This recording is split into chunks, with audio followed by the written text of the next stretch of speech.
What's going on, family? Good morning, happy New Year's, man. Today we have some things to talk about, as you can tell by the title of this video. But before we get started, I'm gonna give you guys a cold start.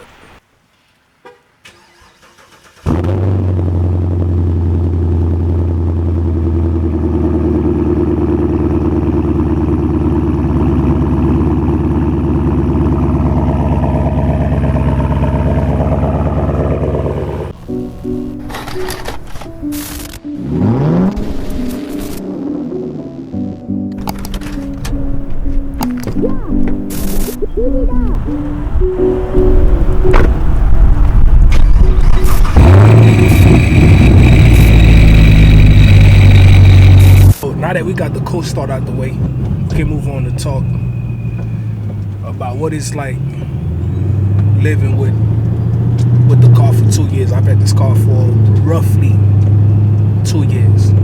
I just hit 20,000 miles. So, you know, I've learned a lot of things about the car, and what I've noticed from experience is before I did anything to the car, before I did the supercharger, before I did any mods, I was getting roughly 15 miles to the gallon. And I'm not the type to drive my car hard at all.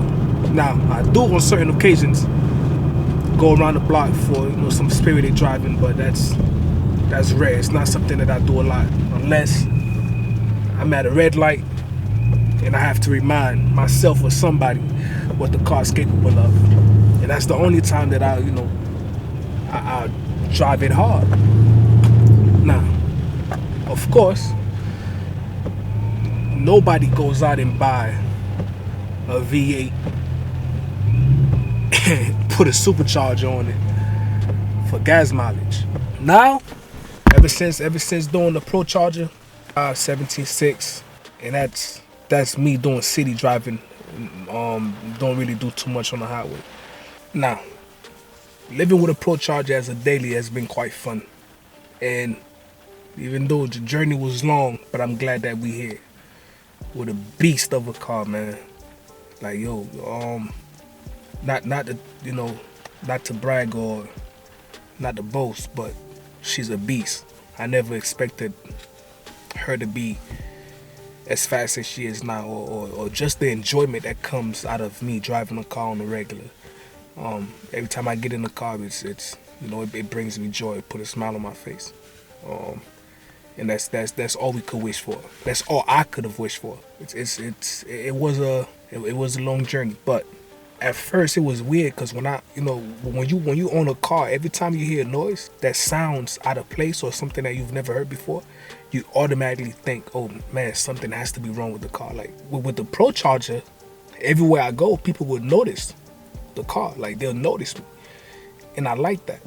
But I realized they noticed me because of the noise, and that noise that it was making used to freak me out. Now, funny story, you know, when I picked the car up from the shop, after I got the PROCHARGER installed, 2 days later I went right back to the shop, because the noise, it sounded like metal grinding.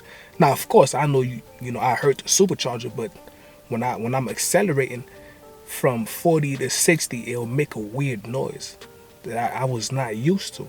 So I went back to the shop and I told them, hey, you need to check this out, because I think there might be something wrong with the car, because I don't know where the noise is coming from. Adrian, which was the tech who worked on the car, he said, nah, it's you good, like, you fine. There's nothing wrong with it. It's normal. So, you know, that I think if you planning on doing a supercharger or PROCHARGER at that on your car, there are things and noises that you are going to have to get used to hearing and be okay with it, and know there's nothing wrong with the car. It's doing its thing. Now, speaking of noises, I had an option to opt in for silent gears. My mindset at the time was, if I'm spending all this money to get a PROCHARGER, what's the point of me even opting in to get silent gears? Because that forfeits the whole experience of me getting a PROCHARGER. I mean, the reason why I even wanted to get a supercharger to begin with was because that sound was so addictive, man. yo, when my first time driving a Hellcat, well, not driving a Hellcat, well, my first time seeing a Hellcat or hearing a Hellcat was that noise, that whining noise. I fell in love with it, man. And with the ProCharger, I got something very similar to that noise. Now, the difference between a ProCharger and a Hellcat or a Whipple or a Magnuson is, on a Hellcat or on a Whipple, that whining noise, you only get that when you get on it. The best thing about the ProCharger, you get that always. Like, it's always grinding. Like, and then with the race blow-off valve, you get that sound. Just that experience, man. That raw emotions that come from the car. Like, it's one of the best feelings ever. For me to opt in and get a silent gear, I'd be doing myself a disservice, and everybody around me. As a matter of fact, I'd be doing them a disservice, because, you know, I want you to hear the car. And I've been told a lot. Like, I remember pulling up to a car meeting up with my cousins. Now, mind you, these guys got M4s and Red Eyes and Trackhawks. They used to loud cars. They used to that whine. But everybody stopped me and said, yo, like, your car sound like those trucks that you know, them trucks that come out at night to clean the street. Say, yo, your car sound like that. Like, that shit crazy. So that's the reason why, you know, that's one of the reasons why I decided to go with a ProCharger. And of course, there's you know, I'm from Florida. There's a lot of, the heat plays a big part in me choosing to go with a ProCharger. And as you all know, Whipple or any root style supercharger is known to heat soak like crazy. With a ProCharger, I at least have the option, you know, to run a little bit lower IATs. I mean, my cousin's Hellcat's IAT stays in 150 plus. And if you're trying to, you know, if you're trying to win races, or you're trying to get your fastest lap time or your fastest time, that's not gonna work. You need your IATs to be low. So that's another reason why I decided to go with a ProCharger too. All in all, the experience been great. Now, as far as maintenance, before the Supercharger, I used to get my oil change done every 3,000 miles. Some people used to be like, yo, that's an overkill. But for me, you know, there's a great saying, 1 ounce of prevention is worth a pound of cure. And basically what that means is, if I can spend $150 to get an oil change and save myself thousands of dollars worth of headaches and problems, I'd rather do that. You know, it's $150. You know, it's raining. This rain is killing me.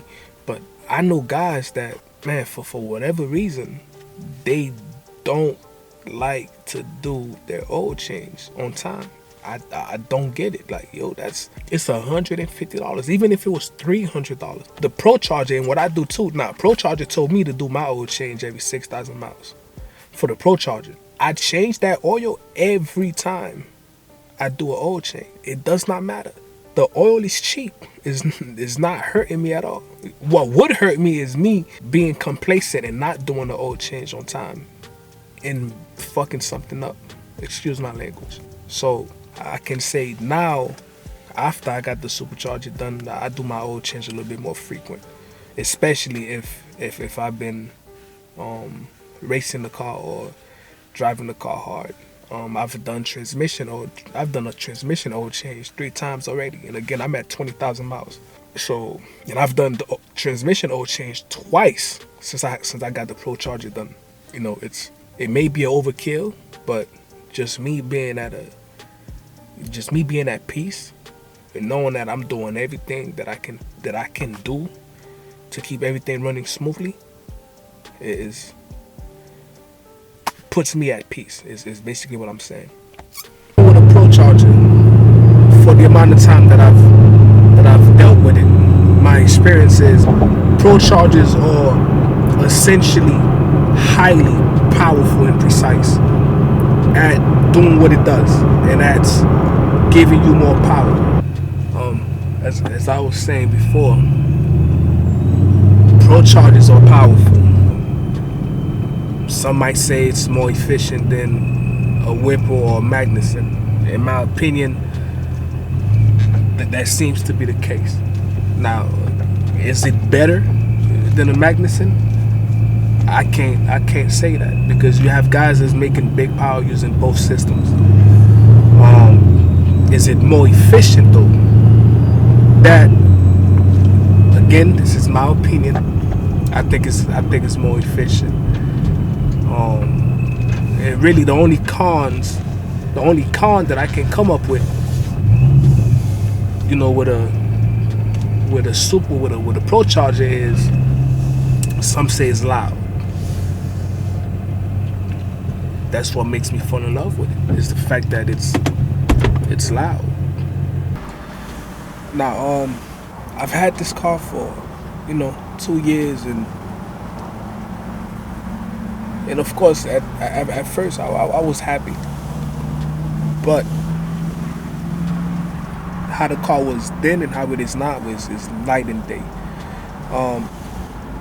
And one thing I'm gonna say about PROCHARGERs is, if you're ever thinking about doing a supercharger, is really only 2 options that you should think of, and that's the Magnuson 2650.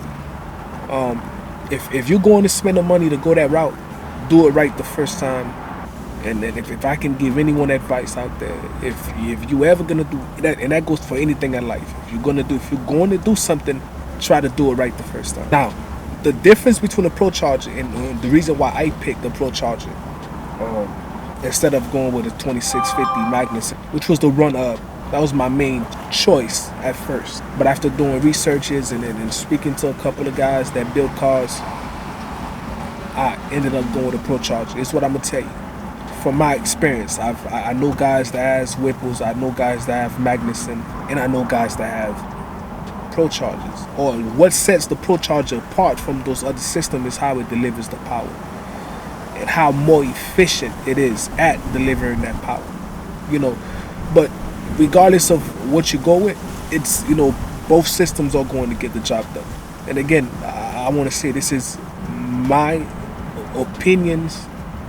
I'm pretty sure guys out there that has Whipples and Magnusons, or even guys that has turbos, might tell you something different. But one thing we can't take from superchargers, and that goes for Whipples and PROCHARGERs, is there's no lag. The power is right there.